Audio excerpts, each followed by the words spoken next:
বিশ্বের সবচেয়ে মূল্যবান কোম্পানিগুলোর মধ্যে একটি অ্যামাজন। তাদের সিয়াটল সদর দপ্তর ইতিমধ্যে একটি আইকন, কিন্তু এখন তারা আরও একটি সদর দপ্তর তৈরি করছে HQ2। এটি শুধু একটি অফিস ভবন নয়, এটি ভবিষ্যতের কাজের পরিবেশ, টেকসই উন্নয়ন এবং সম্প্রদায়ের সাথে সংযোগের একটি উদাহরণ। আজ আমরা এই অসাধারণ প্রকল্পটি ঘুরে দেখব। চলুন শুরু করা যাক। 2017 সালে অ্যামাজন HQ2 নির্মাণের ঘোষণা দিলে 230টিরও বেশি শহর ও রাজ্য তাদের জমিতে নির্মাণের প্রস্তাব দেয়। প্রতিটি এলাকায় চেয়েছিল এই প্রকল্পের মাধ্যমে অর্থনৈতিক সুবিধা পেতে।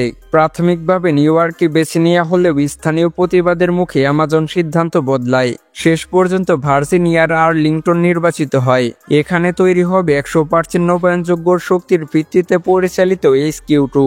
HQ2 এর সবচেয়ে আকর্ষণীয় অংশ হচ্ছে দ্য হেলিক্স, 350 ফুট উঁচু একটি ঘূর্ণায়মান কাঠামো যা DNA এর ডাবল হেলিক্স দ্বারা অনুপ্রাণিত। এই ভবনটি শুধু সুন্দর নয়, এটি কর্মীদের মানসিক ও শারীরিক সুস্থতার জন্য ডিজাইন করা হয়েছে। বায়োফিলিয়া ধারণা ব্যবহার করে প্রকৃতির সাথে মানুষের সংযোগ বাড়ানো হয়েছে।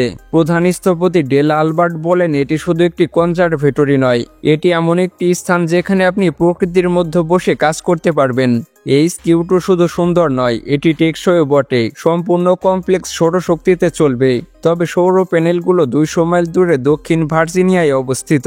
এছাড়াও বৃষ্টির পানির পূর্ণ ব্যবহার, প্রাকৃতিক বায়ু চলাচল এবং সর্বাধিক প্রাকৃতিক আলো ব্যবহারের মাধ্যমে কৃত্রিম শক্তির ব্যবহার কমানো হয়েছে। এই প্রকল্পটি leadership in energy and environment design certification পাবে, যা টেকসই উন্নয়নের সর্বোচ্চ মান। HQ2 শুধু অ্যামাজনের জন্য নয়, এটি সম্প্রদায়ের জন্য একটি উপহার। 25,000 নতুন চাকরির সুযোগ, $2 বিলিয়ন ফান্ডে 1300টি সাশ্রয়ী বাসস্থান নির্মাণ, 2.5 একরের park, bike trail, concert venue এবং মাসে কয়েকবার হেলিক্স ভবন জনসাধারণের জন্য উন্মুক্ত। তবে এই প্রকল্পটিও বিতর্কমুক্ত নয়। আর্লিংটন কর্তৃপক্ষ $573 মিলিয়ন ট্যাক্স দিয়েছে। স্থানীয় বাসস্থানের দাম বাড়ার আশঙ্কা, সম্প্রদায়ের সাথে ভারসাম্য রেখে কর্পোরেট সম্প্রসারণের চ্যালেঞ্জ। HQ2 শুধু একটি অফিস ভবন নয়, এটি একটি পরীক্ষাগার যেখানে টেকসই উন্নয়ন, কর্মী কল্যাণ এবং সম্প্রদায়ের অংশগ্রহণ একসাথে মিলিত হয়েছে। এই প্রকল্প ভবিষ্যতের কর্পোরেট সম্প্রদায় অংশীদারিত্বের একটি মডেল হতে পারে, যদি তা ভারসাম্য বজায় রাখে। আর হ্যাঁ, যদি কখনো HQ2-তে আপনার কাজ করার সুযোগ হয় তাহলে করবেন কিনা অবশ্যই কমেন্টে জানান। এই ভিডিওটি আপনাদের কাছে কেমন লেগেছে অবশ্যই জানাবেন। ভিডিওটি ভালো লাগলে লাইক, শেয়ার এবং আমাদের চ্যানেলে নতুন হয়ে থাকলে সাবস্ক্রাইব করতে ভুলবেন না।